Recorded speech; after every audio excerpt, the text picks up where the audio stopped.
Bonjour, aujourd'hui une nouvelle petite vidéo sur la construction des médiatrices d'un triangle. Alors d'abord on va commencer par un petit rappel. Comment construire la médiatrice d'un segment déjà? Et puis déjà qu'est-ce que c'est qu'une médiatrice? Alors la médiatrice c'est une droite qui coupe un segment en son milieu en formant un angle droit avec ce dernier. Alors vous allez me dire on pourrait utiliser l'équerre assez facilement et trouver d'abord le milieu du segment, puis avec la règle, ensuite on trace la droite perpendiculaire qui passe par ce milieu, à ce segment. Donc ça serait assez facile. Oui, ça marche bien si la longueur du segment n'est pas trop compliquée, c'est-à-dire si c'est 4 cm par exemple. Donc la moitié de 4 c'est 2, on peut le trouver facilement à la règle. Ou si la longueur du segment ici AB, ça ferait 5, parce que la moitié de 5 c'est 2,5, et donc je peux le trouver à la règle. Mais dès que la longueur commence à être compliquée, par exemple si la longueur du segment AB c'est 5,5 cm, la moitié de 5,5 c'est 2,75, et là on est incapable de trouver 2,75 à la règle sans faire d'approximation. Et vous savez, les approximations, c'est pas ce qui intéresse les mathématiciens. Donc l'outil ici qui nous intéresse, qui est précis, qui va nous servir, c'est le compas. Lui seul nous permet de construire des médiatrices en étant précis. Donc on va prendre un écartement, regardez, je me plante sur B, donc je prends déjà une des extrémités du segment, donc B, et je prends un écartement légèrement plus grand que la moitié. Comme ça marchera toujours. Peu importe hein, l'écartement, pas besoin d'être précis, un peu plus que la moitié. Et je vais maintenant faire des petits arcs de cercle. Alors je vais commencer ici, faire un arc de cercle, hop, petit arc de cercle, je passe de l'autre côté, je fais pareil ici, en passant de l'autre côté, petit arc de cercle, surtout pas toucher l'écartement du compas, sinon ça fausserait tout.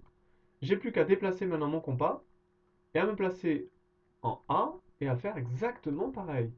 Alors je vais changer un petit peu la couleur, voilà, déplacer ma règle qui me gêne. Ici, hop, je vais ici tracer un petit arc de cercle, voilà, passer de l'autre côté, faire exactement pareil, hop, petit arc de cercle ici, toujours en bleu.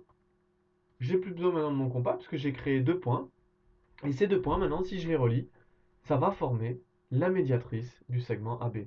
C'est assez incroyable. Alors regardez, je vais les relier, ces deux points. Je trace en rouge ici, ce qui est la médiatrice du segment AB. J'ai plus qu'à rajouter les symboles sur mon dessin qui montrent bien que c'est la médiatrice, un angle droit, et puis deux petits traits pour bien montrer que ça coupe AB en son milieu. Voilà, on vient de tracer la médiatrice du segment AB au compas et à la règle. Alors, je vais appliquer cette méthode de construction à un triangle maintenant, en considérant que les côtés d'un triangle quelconque, par exemple ici ABC, eh ben, ce sont finalement des segments. Et si je considère ça, donc les côtés du triangle A, B, BC et AC comme des segments, ben, j'ai plus qu'à utiliser la méthode que je viens d'appliquer avant pour construire les médiatrices. Alors regardez, si je prends AB, alors j'ai déjà tracé les médiatrices. Si je prends AB, je trace deux petits arcs de cercle ici, ici et ici. Je fais pareil en me plaçant en A, je trace mes petits arcs de cercle.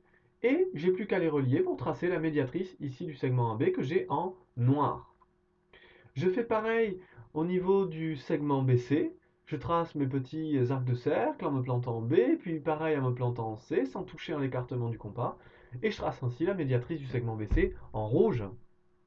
J'ai plus qu'à tracer la médiatrice du segment AC en utilisant la même méthode. Je prends un écartement un peu plus grand que la moitié, je me place en C, je fais des petits cercles de cercle, puis en A, deux petits cercles de cercle qui se croisent. Je les relie en vert et j'obtiens ici la médiatrice du segment AC en vert. J'obtiens ainsi mes trois médiatrices. Alors je peux ici rajouter les petits symboles qui me manquent. Ici donc un angle droit, ici deux petits traits. Je montre ainsi que ça passe par le milieu. Ici aussi un angle droit, mes trois petits traits ici. Et de l'autre côté, j'ai ainsi trois médiatrices. Vous remarquerez une chose très spéciale, c'est que les trois médiatrices sont concurrentes. Concurrentes, ça veut dire qu'elles se croisent en un même point. Le point, il est ici, on le voit. Alors, plus ou moins, je le fais. Il est ici, à l'intersection des trois médiatrices ici. Alors, je peux l'appeler par exemple I, ce point. Donc il y a un point où les médiatrices sont concurrentes. Ce qui me permet finalement, en fait, de tracer deux médiatrices et plus facilement de tracer la troisième, puisque si j'ai déjà tracé le tour de médiatrice, je sais que la troisième va passer par ce point d'intersection des deux premières, donc. Et il me suffit donc d'avoir par exemple le milieu du segment AC par exemple, si j'avais déjà tracé la médiatrice de AB et la médiatrice de BC, je prenais le point d'intersection de ces deux médiatrices. Si j'avais par exemple le milieu de AC qui était facile à trouver, eh ben, je pouvais directement tracer la médiatrice de AC. Une autre chose intéressante de cette propriété, c'est pour vérifier si notre construction est correcte.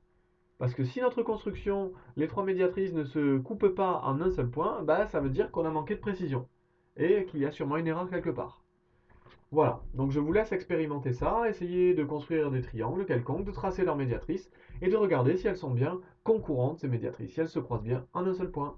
Voilà, vous savez maintenant tracer la médiatrice d'un segment, puis appliquer cette méthode pour tracer les médiatrices dans un triangle quelconque. Voilà, je vous dis à une prochaine vidéo. Au revoir.